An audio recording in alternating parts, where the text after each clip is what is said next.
Busters today. That was kind of the motivation this week. So we talked about really two things: is finishing and finishing well. It says a lot about who you are collectively, but more importantly, it speaks to who you are as a man. And every time you have an opportunity to suit up and play, it's part of your resume, and you should never waste one of those. And our guys definitely didn't today. I thought played extremely hard, played physical.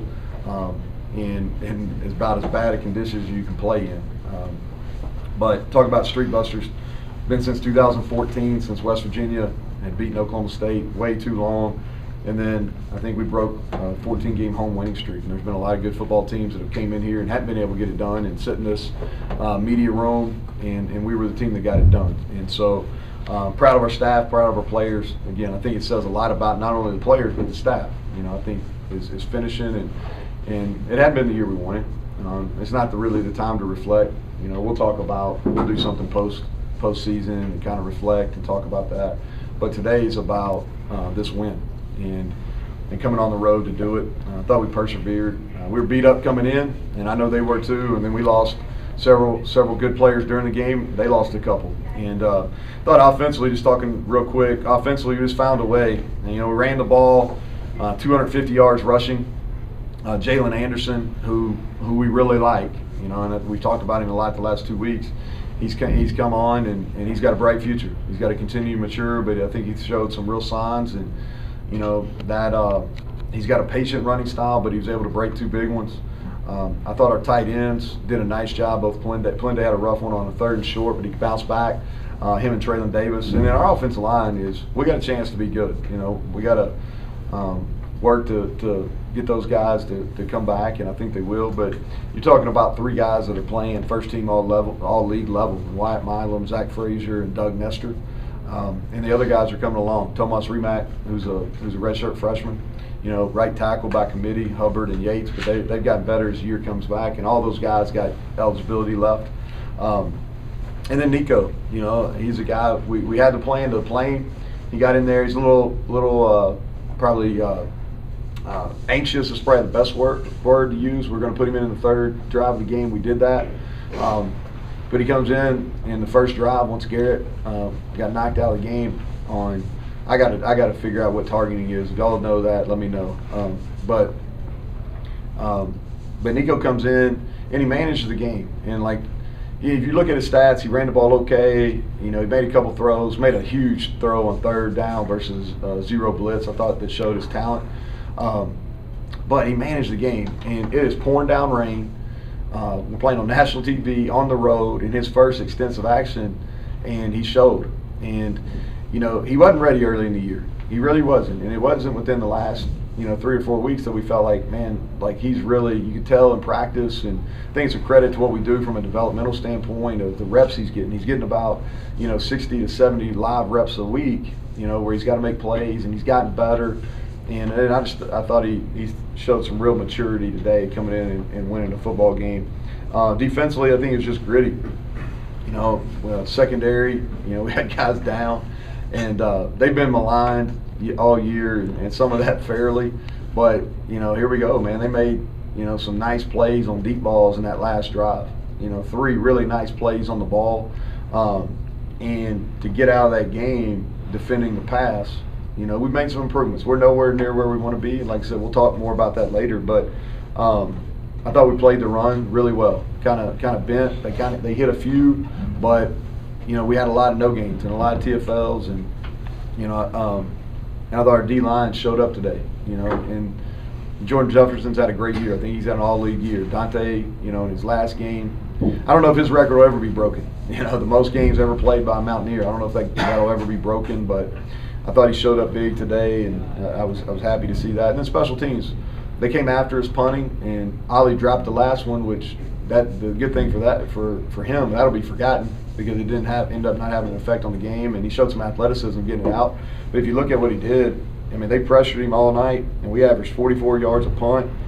They've got a really good punt returner. We didn't allow him to get loose, and we pinned him inside the 20 a couple different times. So, and then I thought our Casey Legg and our Operation Brinkman, Legg, and Colt McGee, they bounced back. The field goal there was big.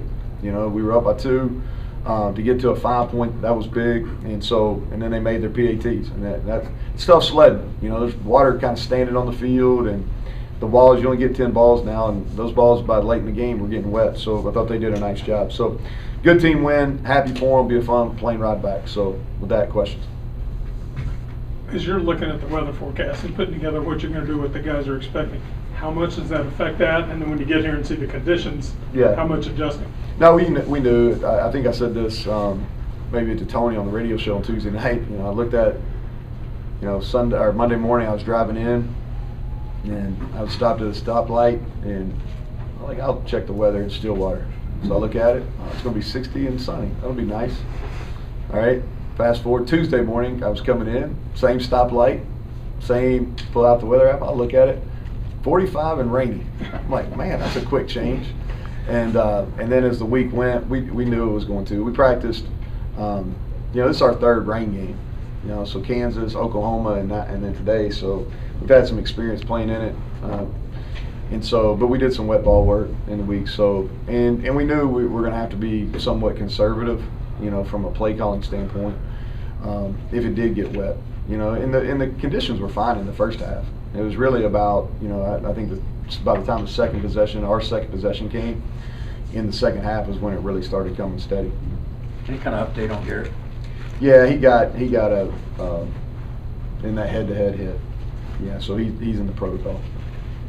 There was a point in the first half, even into the halftime score 10-7. This kind of had to flow in the field of Iowa State. And you said coming off the field at halftime, it's imperative we find a way to run the football. Mm-hmm. And that's kind of what turned it into something other than how things unfolded in Iowa State, was your ability in the second half to make plays in a run game. Right? Yeah, and here's the thing, like it's hard to call a game, you know, because you go in with a plan, and our plan really was to run the football. We felt like that was our best matchup. They've got some D linemen that were down. We felt like that we could run. But what happened is we weren't getting very many yards, you know, so we threw the ball really more than we wanted to in the first half. So at halftime kind of gathered and said, hey, listen, remember, you know, the stats say this is going to be a 3, and maybe we'll hit a big one, okay? But we got to be persistent with it. We got to continue to call it. And we did. We went tempo, you know, on the two big ones that Jalen hit. Both those are tempo plays. I think that helped us. The quarterback run game helped us. You know, that's a factor, and that's been a factor for us as we've ran the ball here better over the last 3 or 4 weeks. With obviously you have Garrett in that plan to run it. When Nico has to come in and he's got to be the guy, do some of those plays come out, or are you confident same level? So we took a package into this week that of all plays that we were really confident in his ability to do, and we repped him, and we really kind of been repping him for 2 weeks. And so he can run. You know, he's a different runner. Garrett's really fast and probably more elusive, but Nico can run. He runs well, and he's strong. You know, he's 225 pounds, give or take. You know how Thanksgiving went. But, I mean, he's strong. He's got a really strong lower body, and you saw that today. You know, he was really close to breaking 2. You know, on the drive where we hit the field goal, he was really close. And he has that dimension. He's really good on RPOs, and he can run the football. And he showed some of that today. The conversion in the first half, did Malachi think it was incomplete? That's what I don't know. You'll have to. I can't explain that one. Yeah, I wish I could. I know he made 2 nice plays on deep balls in the last drive. I wish I could explain that one. I can't explain the unexplainable. And you took a shot to Bryce, you know, with the conversion on the line there. You singled him up in coverage and tried to make a play, right? Yeah, we just overthrew it, man. I really felt pretty good about it. I really wanted to get a couple more go balls called there in the second half, because he throws a nice ball, and I felt they were sitting on everything, and I felt like we could run by them. And so the thought process there is I knew they had another timeout, but I also knew that they were double-edged pressure, and it didn't matter what personnel group we got, it was going to be really hard to run the football. And the other thing is, I didn't really want to mess with kind of a quarterback read where you had to pull it. You know, that's what they did. That's how they fumbled the ball earlier in the game. And so I said, hey, you know, if they have one timeout, they have one timeout. We had all 3. If we needed to use them and put together a last drive, we could have. And so I was like, hey, if we hit it, we're going to win it. you know, because we could have just kneed it and got out of there. But that was kind of the thought process. Talk about the pressure that you put on Rangel today. It not only the 4 sacks, but he looked confused at times. I mean, you were throwing some looks at him. Well, we didn't know he was going to play, you know, so we put our plan together to play Sanders. We didn't know he was going to play, and that's I can't remember. Is he a true freshman or a redshirt freshman? True freshman. Yeah, true freshman. And that's tough. You know what I mean? Like, it's really tough. And they, how many times they drop back and try to throw it? 42. You know, we threw it 23. You know, and it's pouring down rain. We had good pass rush. We tried to mix up our coverages. You know, I do think that he's talented. You know, he did a really good job. They had some drops. They had some just misses. I thought he did a good job of figuring out where he had some one-on-one matchups, and he threw to him, even on the last drive. And so the kid's going to be a really good player. I don't think people understand what you do, but I don't think in general people understand how hard it is to go play as an 18-year-old against grown people, you know, and sophisticated looks that you're not necessarily seeing in high school. And what I'd say about the third downs, on paper it's 4-15, but those were a couple pretty big ones involved in those 4. The one that stands out is Nico's conversion when they brought the 6-man pressure, showed cover 1. He sliced that thing in there to Bryce, made a nice read. Yeah, that's the one I was talking about, and that shows you like what he's capable of. You know, he knew he was getting pressure. He knew he was getting a gap, and he took his drop, stepped up, and delivered the football. And I think that shows you. You know, I'm glad our fan base got to see that. You know, and people are going to watch this and go, why didn't you play him earlier? Well, to me, like, here's the problem. Like, and this is some of why we didn't play Garrett really early too. Is if you play guys before they're ready at that position, if you play them before they're ready, man, and things don't go well, you may never get them back as far as from a confidence standpoint. And he went out there today in the second half fully confident. You know, not only in his ability, he's always been confident in his ability, but how to run the team. And we motioned and shifted a bunch, which puts a lot of pressure on the quarterback. Thought he handled the 4-minute situation pretty decent, you know. And he went out there and could look at the defense, understand what they're trying to do, you know. And in this weather, he didn't make any mistakes.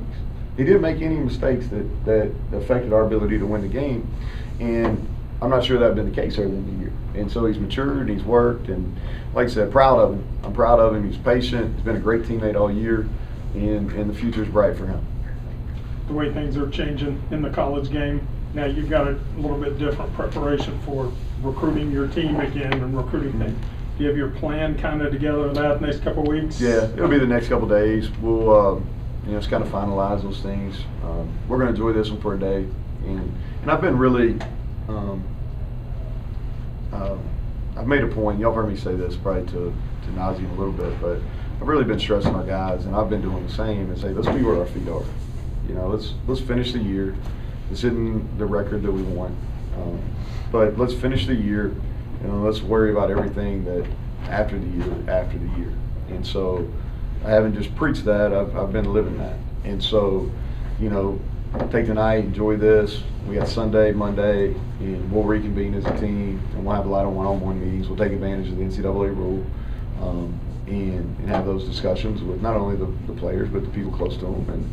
And we got some good young players, and y'all saw some of them today. You saw some of them through the last 3 or 4 weeks, and then there's some that hurt, you know, that are going to be big factors for us as well. Anybody else? All right, thank you.